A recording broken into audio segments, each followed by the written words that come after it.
Thank you, Mr. Chair and members of the committee. Philip Trowbridge is away from DES today, so he asked me to report on HB 1312. Mr. Pelletier is with us, and between us and others in the room, we should be able to answer any questions. So as most of you know, over the summer, an ad hoc committee was formed that met in person twice and with significant, and I mean a lot, of additional communications and reviews between the parties. We generated the report that you've seen. The committee consisted of representatives of NHDES, the BCRB, DHHS, the State Fire Marshal's Office, and the New Hampshire Building Officials Association, and we appreciate the input from Representatives Schmidt and McGuire, who attended some of the meetings.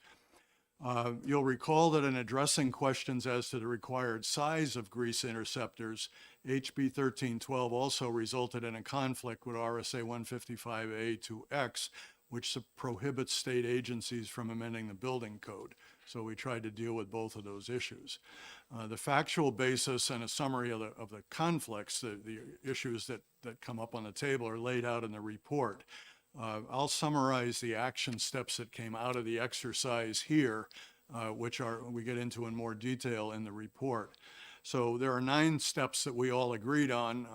One would be to amend the International Plumbing Code, our plumbing code, definition of building sewer, such that the IPC would not regulate piping and equipment from just outside the building to the septic or sewer system. As discussions have gone on, that may be narrowly tailored down to deal just with septic, which is what DES regulates. That would leave DES regulating what we call the building sewer, the pipe from the building to the septic tank, and municipal agencies regulating their own systems. As we get into the wording, that has tentacles that go to unforeseen locations, so that will get worked out. But in terms of the interaction between the code and DES, we've basically taken the code, or proposed to take the code, out of that element for septic tank pipes and leave it with DES. Primarily, but not only, because half the towns in the state have no building inspector, so nobody thinks that DES shouldn't be looking at this stuff.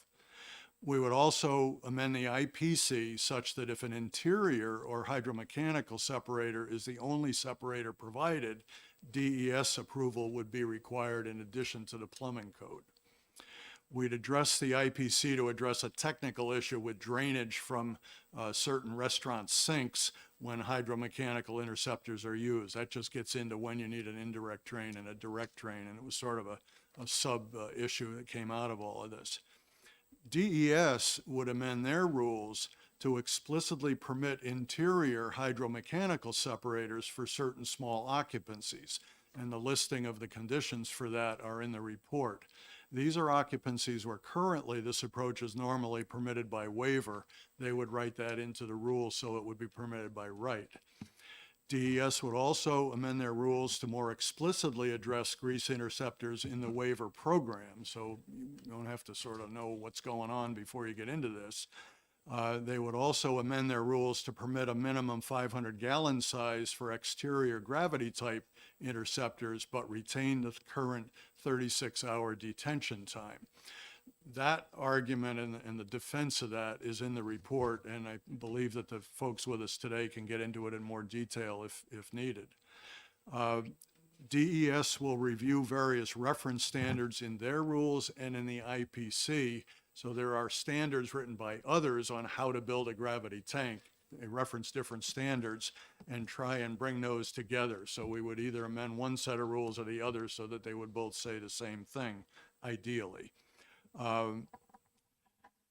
NHDES, the Building Officials Association, and the Mechanical Licensing Board will work together to improve training and education on all this stuff. So when this hits the road out in the field, people read the same language, come up with different opinions, and through the training and education, try and get a more standardized approach to what's going on. And then obviously both the DES rules and the BCRB through the ratification process need to go through the standard channels to update things. The result of this exercise is to eliminate the conflict between the various regulations and to provide changes to DES rules that will benefit certain small users. Based on the proposed action steps, we do not believe that legislative action is required, but that we can handle it through the BCRB amendments and the NHDES rule process. I would be happy to answer questions I can answer or turn it over to DES for anything on their side.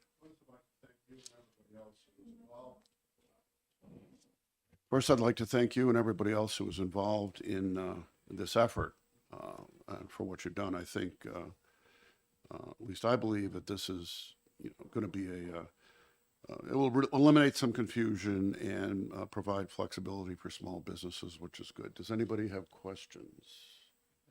Okay. Thank you very much.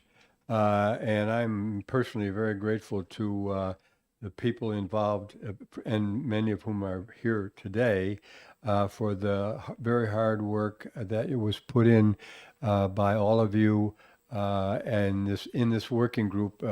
Representative Aaron, I don't know whether you were aware of the fact that this was happening at the time.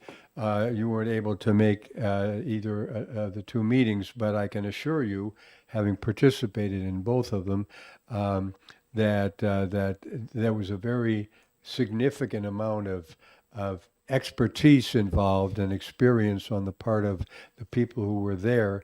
And we kicked around a lot of stuff. I recall Mr. Ted Evans, who was there. I think he was the one that said, we've never had a meeting like this before.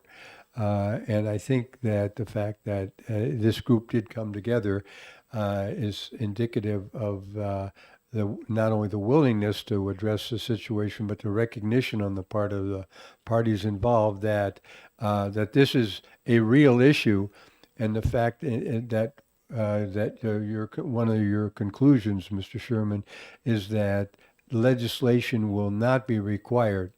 But my first question would be, is this going to, the various different concepts and adjustments that you've just addressed, at least briefly in your opening remarks, whether this has developed a maturity, if you will, that is sufficient so that the various different state agencies and non-state agency actors are already proceeding to create the necessary interaction of steps that need to be made in order that you spoke of training and so forth. So is this all currently happening? Is it going to have to be triggered by something? How are we going to proceed so that we both incorporate the recognitions that grew out of this working group, but also address the situation that you also referenced in your remarks, namely that many of the entities, small towns, do not have the necessary authorities in place to make sure that businesses such as the one that triggered Representative Aaron's bill, that they are sufficiently informed so that we don't have this kind of a situation proceeding further. I know that's a very broad question, but please approach it and address it as you will. I think perhaps DES and NHBOA could respond to the training and education function better than I. We have no statutory involvement in that ourselves. In answer to your question, all of this is where we are today. Everybody's coming up for air after the summer, of course. So I suspect that much of this would be proceeding in the next few months. And the rulemaking and the amendment process takes X amount of time. There's no question about that. So I don't know if Bill or Rennie, you have anything to add to that, or? Yeah, you can stay. I don't need to. If I may, Mr. Chairman, while Mr. Pelletier is coming up, I spoke with Ted Deers of, I'm not sure whether he's with DES or HHS, but I spoke with him yesterday, and he said that there had been many further discussions resulting from the working group, which Mr. Sherman was present, Mr. McKinney, Fire Marshal Mitchell was there, and other parties. It was really an excellent group of knowledgeable people. So where are we, Rainey, with the situation? Yeah, for the you can record, proceed. Rainey Pelletier, I'm the Director of the Water Division at DES, and Representative Schmidt. Ted Diaz is the Assistant Director of the Water Division, so we're all, and Phil, we all work together as a group. But I think our initial intent is we do have rule waiver capability. But I think the task at hand is the educational process. Initially, we're going to put a fact sheet out. We have, if you've ever been on the DES website, you'll see that for a litany of issues, we have fact sheets to kind of help people understand whatever the topic may be, whether it's water quality, whether it's something in drinking water or whatever.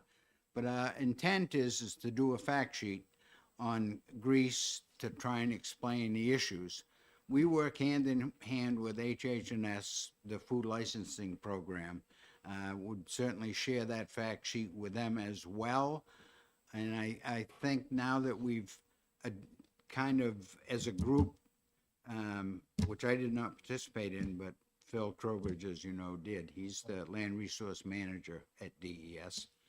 And I think we're all on the same page. I think in the early goings until, as you know, Representative Schmidt, it takes 6 to 7 to 8 months maybe to get a rulemaking package done and through JOCA. But I think in the interim, we do have the ability to waive the tank issue.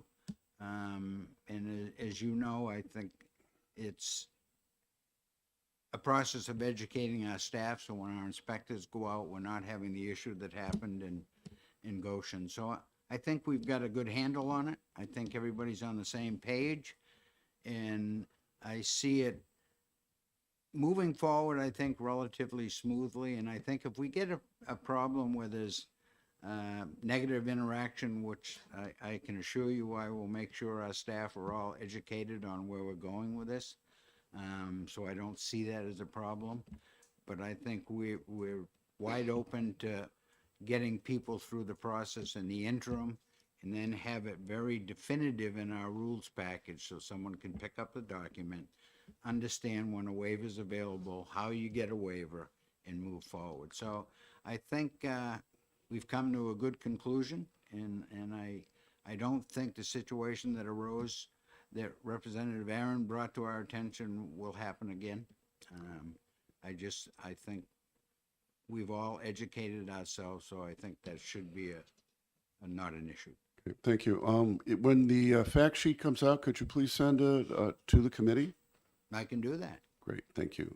All of us, the chair, of course, will distribute it. Well, I was saying the whole ED&A committee is probably the easiest thing to do, and everybody will get one. Representative Fellows? Thank you. I could be wrong, and Representative Aaron can correct me if I'm wrong, but when we first had the hearing, public hearing about this bill, my understanding was what triggered the requirement for the grease trap was not ice cream. It had to do with the fryers. Fryers were added.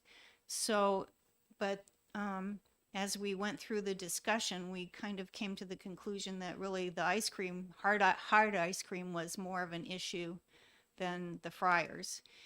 So, my question is, when this establishment first got approval from HHS, that nobody questioned the hard ice cream. So my question is, in terms of grandfathering, if there are other establishments out there that have had the hard ice cream all along, are these rules will put them out of compliance possibly, but will they be grandfathered? Is that a standard process, or do you need to identify that? Well, I think what we would make an attempt to do is, considering where we've all come to an agreement to entertain the concept of hydromechanical in the building, treatment, which are not big ticket items like a 1,000-gallon tank or a 500-gallon tank. But at the end of the day, when you think about an establishment that's getting rid of its wastewater on site vis-a-vis a septic system, then in fact, they put themselves at risk. So number one, I would hope we would do a good job of educating them about the ramifications of not handling that waste load. And number two, they'd have the ability to purchase an in-house tank. So I think the grandfathering question that you asked, I think once these people get an opportunity to be educated about the risk associated, nowadays we're seeing, especially since the pandemic, that the average septic system, depending on the side, it's $20,000.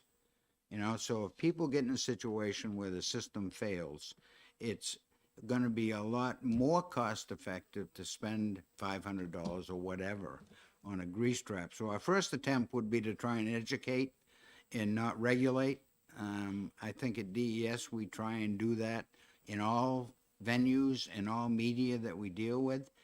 So I don't think grandfathering makes a lot of sense just because of the end result that could happen. But I'm not sure that there's a lot of the situations that you're talking about. And every situation is different. So I think first we'd start with having an open conversation about, how you doing it, what are you doing?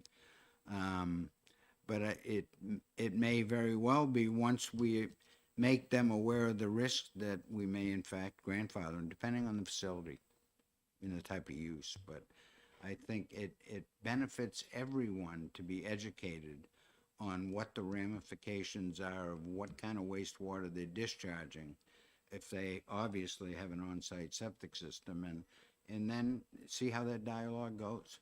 Okay, thank you. Follow-up? So I understand and I agree that in principle, it's much better to try to educate them and to try to have them make a modification that wouldn't be terribly expensive.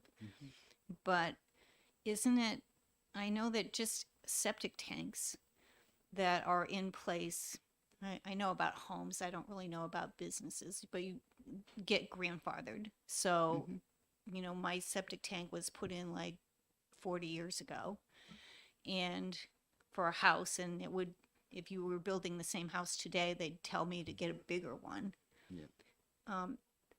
I just am concerned that there could be people out there, and I don't want them, they didn't do anything wrong when they set it up, that they wouldn't get a fine or being told they couldn't operate because of the changes we're making here today. Right, and I think first and foremost, assuming that they have a state-approved septic system, and they came in, unlike the situation we dealt with that Representative Aaron was dealing with, if they came into us, we granted a construction approval to install a septic system for an ice cream shack 10 years ago or 12 years ago, that's a legal system.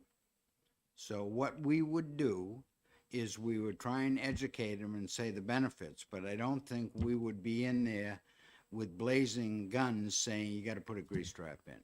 We've already approved it, so I wouldn't consider that a grandfathering. I would consider it a state-approved septic system for a particular waste load discharge.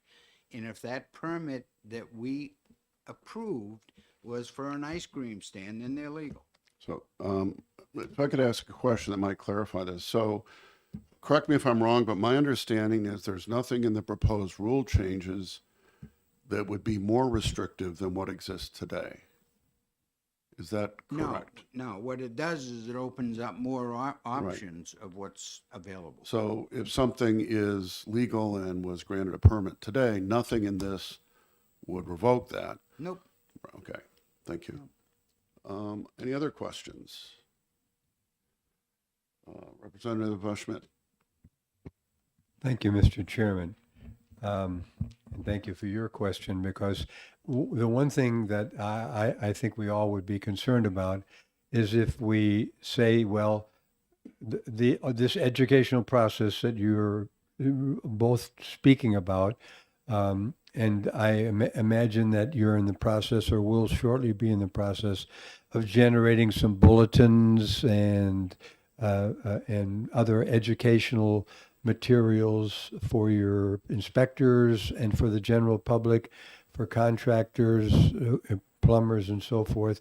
So the word will go out, as it has in human history with things like washing hands before operating on, people.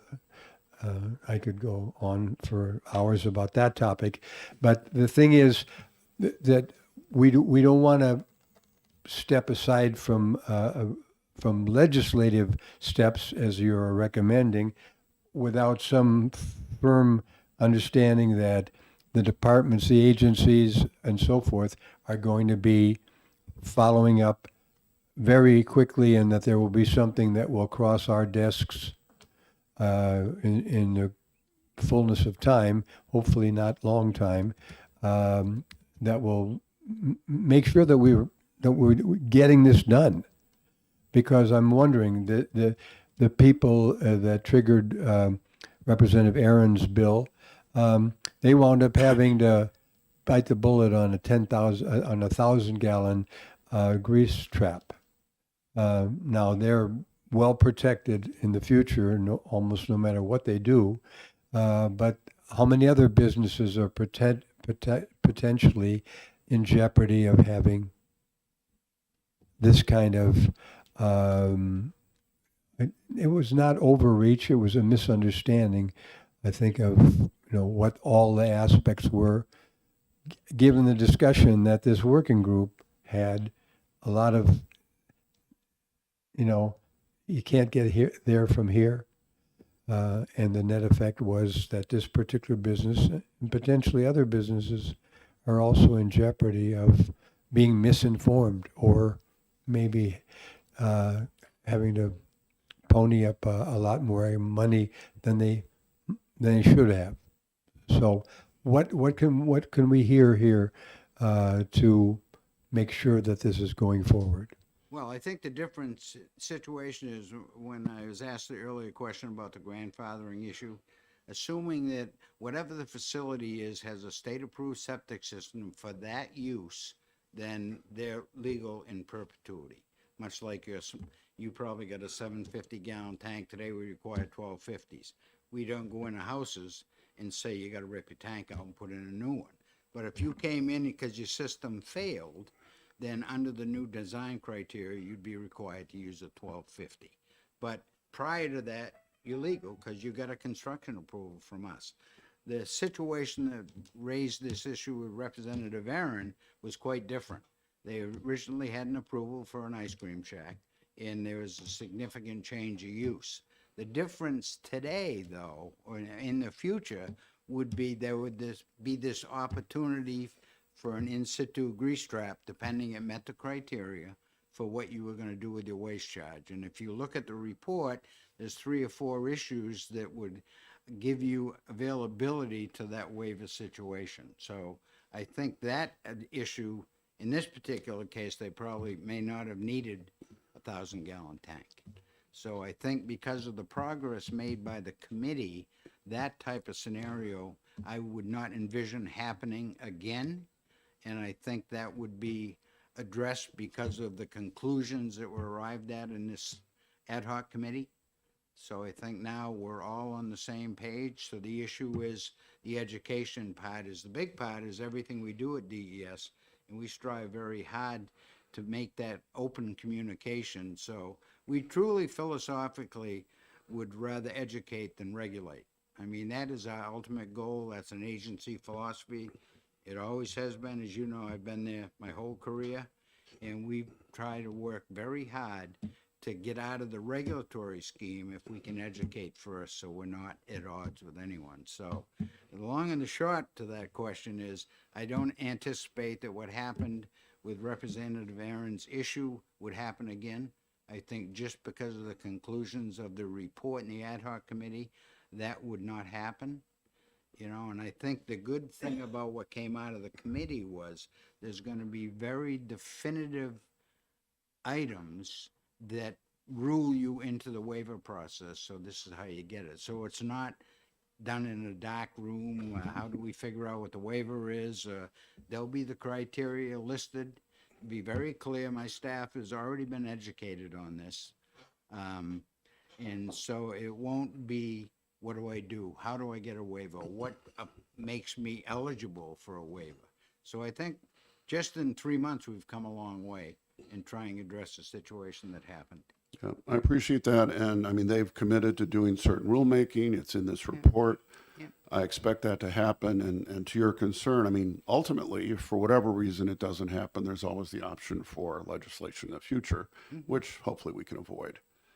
What I'm hoping to do is, at some point, we'll have a motion to recommend, not recommend for future legislation, and when I write the report, or whoever writes the report, we can summarize, you know, what's going on here. So I'd like to ask people on the committee or anybody else here, do you have any concerns that would, about doing that? And if so, you know, do you have any questions about this report or anything else that would stand in the way of supporting a motion like that? Representative Rhodes? Thank you, Mr. Chairman. I agree with everything you said. The only comment I would like to make is that, you know, Representative Aaron obviously brought this forward for a reason, and as long as she is comfortable with everything that we're hearing, and if there's anything that she would like to be either done with either not recommending or recommending, that would be what I would support is, you know, basically whatever she says. Thank you. Representative Aaron, could you repeat the comments you made separately, both about your views on this and also the views of the business? Thank you so much. And I really appreciate all the work that this committee and subcommittee and you in DES and NHBOA and BCRB have done to address this issue and come up with a solution for it. I am eternally grateful. I have spoken to my constituent about this, shared with him this report. He was more than pleased about what was developed by this ad hoc committee. So I want to thank you. And I do have one or two questions, though, for the item number 3, where you're amending the DES rules. I'm assuming those are all ands instead of ors, that everything A, B, C, and D, and E, and F, all of those conditions have to be met. It's an and. It's an and, okay. Also, when you speak about item B, that there's no deep fryer, will there be some kind of distinguishing factor between deep fryers that are self-contained, where grease is trapped within them and can be disposed in a recycling way, versus ones that are not? Yes? Chair, oh, good to go? Yes. Yeah, no, I would think that the key is if there's something self-contained that can be disposed of, which is what item 3 in the report talks about, you have the availability to have that in situ grease trap. But it's the ones that you get out, and many of the restaurant facilities we have don't have that luxury, and the grease goes somewhere. Right. So it's going to be a situation, and I think that, to add clarity, because you even raised that question, that would be something that we'd want to put in the rule. Okay. Right, And how soon are the rules adopted? You said between 6 and 8 months? No, it takes that long, and I'm going to be candid with you. I have a terrible issue with staffing. You know, on subsurface, I'm down 5 people. We can't attract anybody. The outside economy is paying far more than the state salaries are paying. So I will give it my best attempt to try and get 6 or 8 months to get rules done.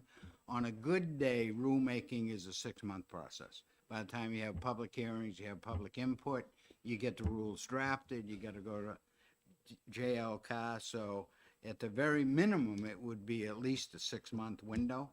But I think in the interim, because of the mentality and the education that we've done in-house, I don't see that if it takes 8 months or 9 months, I don't think the situations that happen would happen because have all been educated on the way we're gonna handle this stuff. And like I did say, if I'm sitting here telling you we're gonna do rules, we're gonna do rules. Okay, so I'm assuming that prior to any rule change, this policy is going to be in effect. Yep. Okay, great. Right. And one That other being thing on that question, on the Fryer part of it, and again, correct me if I'm wrong, but I think the business like the one that raised this issue would need a waiver, but in number 4, Part A, Roman 1 and 2, it gets into, you know, if they're putting minimal grease down the system, then they could get the waiver and not be required the tank, you know, external tank. Well, so then, Mr. Chair, with that being said, I am certainly very happy with the result of this, and I would concur with the committee recommending no further legislative action and in lieu of these rules being adopted and in the interim being adopted as well. Thank you. Any other questions? Representative Fellows? I had that same question, but my other question would be, does it make sense for us to kind of put in recommend a placeholder bill? Because of the fact that there could be modifications to the plumbing code and Well, given the schedule and the legislative schedule and that, you know, if we were to put in an LSR now, it would have to have public hearings sometime before they'd be able to do rulemaking. So I don't see that as useful. I mean, if you're concerned that something happens and the rulemaking doesn't happen, you wouldn't know until after our legislative next year, and that would have to happen the following year. Right. So I don't think that would work. And I can assure you, I sit here and I tell you we're gonna do rules, we are gonna do rules. I'm not disbelieving you, but, you know, Placeholder bills are really, they don't accept placeholder bills anymore. You have to have a real bill. right. And so it would have to go, you know, we would end up hearing it before the full committee, and we'd probably have to ITL it because things would be in an unknown state. So that wouldn't make any sense. Any other questions? Good. Okay, I'll wait till she's, any further questions? Okay, thank you. Would somebody like to make a motion? Or I can? I'll do it. I know you're not. I'm just saying, my silence is explained on that. Oh, certainly. I move that we not recommend for future legislation. And so a second? I'll second. Oh, well, okay. Either. Either one. I second that motion. Okay, that's fine. And so we'll take a vote. I vote, well, actually, I'm last, so Representative Fellows, we vote on it. Yeah, we're voting. Yes. And Representative Rhodes. Yes. And Chair votes yes. So that's what we're going to do. So I will write just a summary of this because it has to go in the calendar explaining why we're okay with no further legislation. And I think we're done. Thank you. Thank you, everybody. And especially thanks for all the folks that put work in on this. Really appreciate it. So often interim study is sometimes not taken seriously, sort of a soft kill. But in this case, it was actually very valuable. And I thank everybody who made that happen. So, and Representative Fellows. I would like to second that. You know, as a retired state employee and understanding the staffing shortages during COVID, I really appreciate the demand that we have put on you and that you came and met that demand. Thank you. All right. I think we're done. Closing the hearing, the meeting.